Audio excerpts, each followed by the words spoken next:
Ito yung problema talaga niya. Ayan. Kaya maingay. So, i-re-rebit natin ng panibago.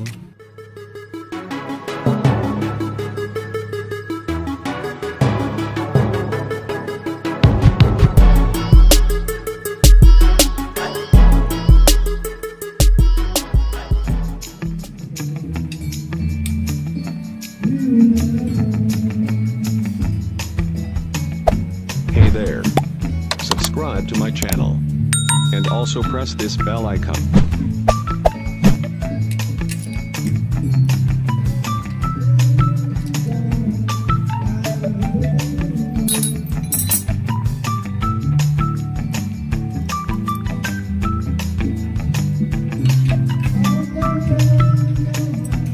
So ito na mga kalita, buksan na natin. Ito yung problema talaga niya. Ayan. Kaya maingay. So i-re-rebit natin ng panibago. I-expand natin yung spring niya para ma-refresh.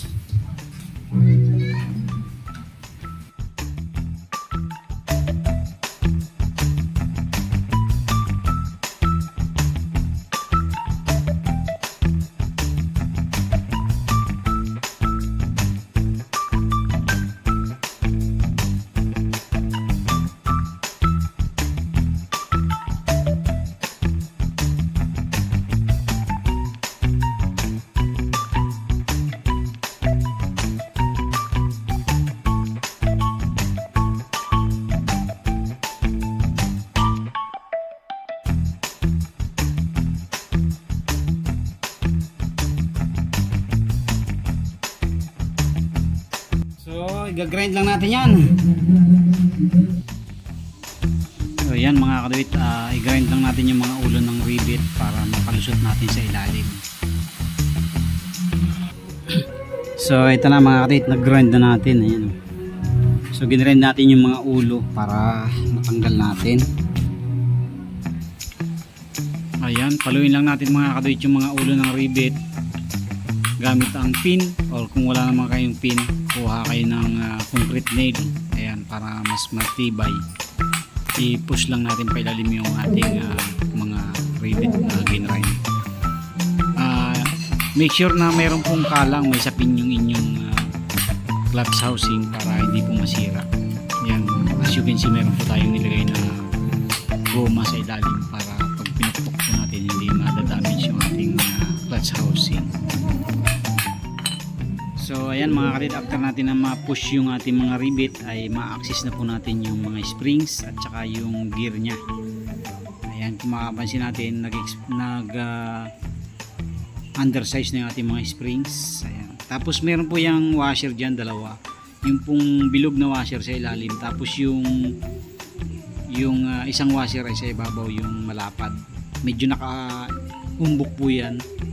So yung pong naka-umbokan sa ibabaw para hindi malito tayo sa pagbabalik natin.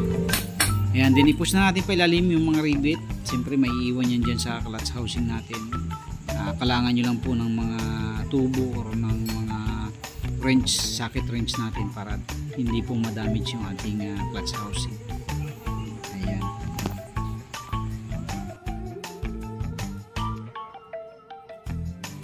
And then after po natin matanggal ang mga spring, i-expand po natin gamit po tayo ng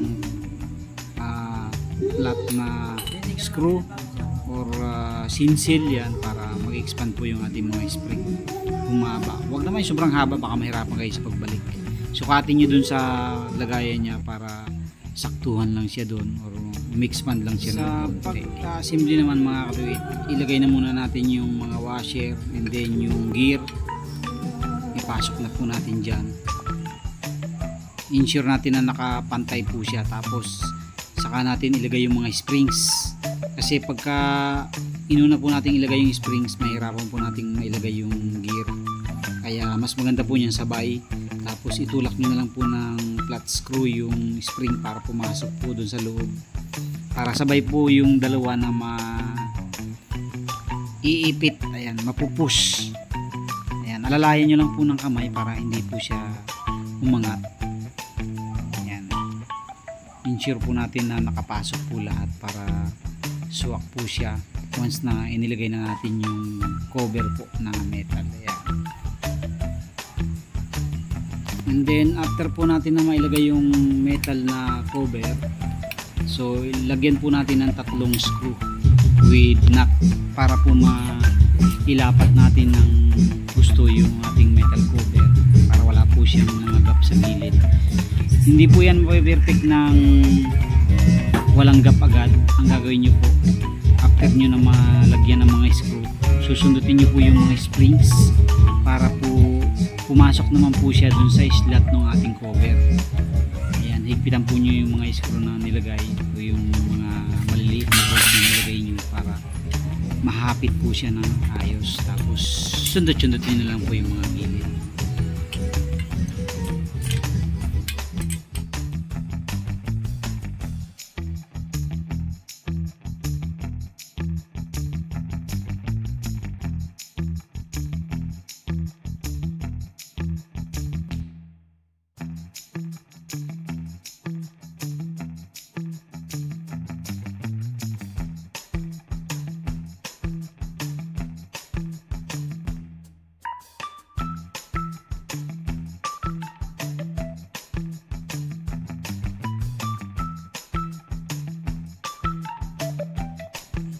So ayan na po, after po natin na masundot yung mga spring at maipasok ng ayos dun sa cover natin, ay ayan na po, wala na po siyang gap.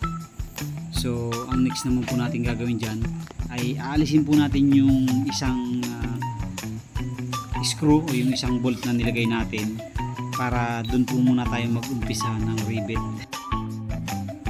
So ayan po, ipasok lang po natin yung rivet dyan, simula sa ilalim po ang pasok papunta sa ibabaw. Tapos gamit po tayo ng metal na pwede nating pagpatungan ng rivet sa ilalim para po mas mabilis nating may push. Hindi po pwedeng pukpukin nyo yan na nakalapat yung clutch housing natin. Masisira po yung ating mga wall ng clutch housing.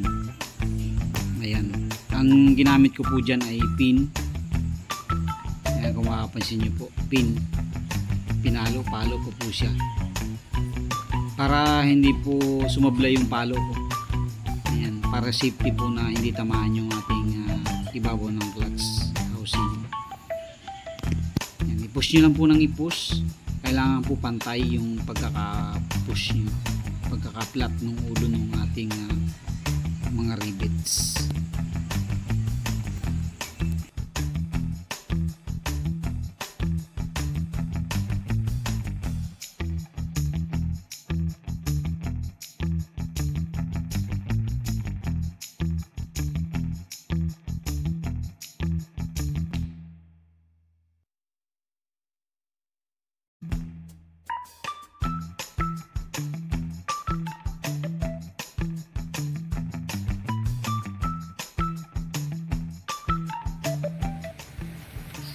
So, okay na mga kadawit, oh. Wala nang kakalog-kalog ngayon yan.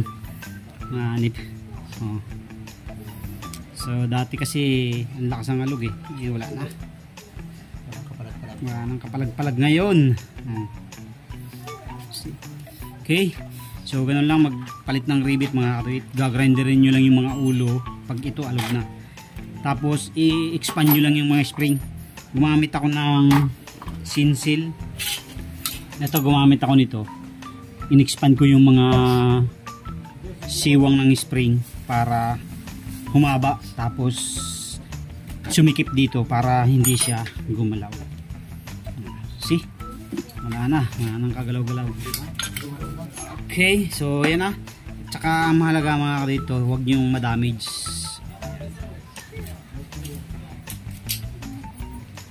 Saan nalalagay pala kuya yung langis? Okay.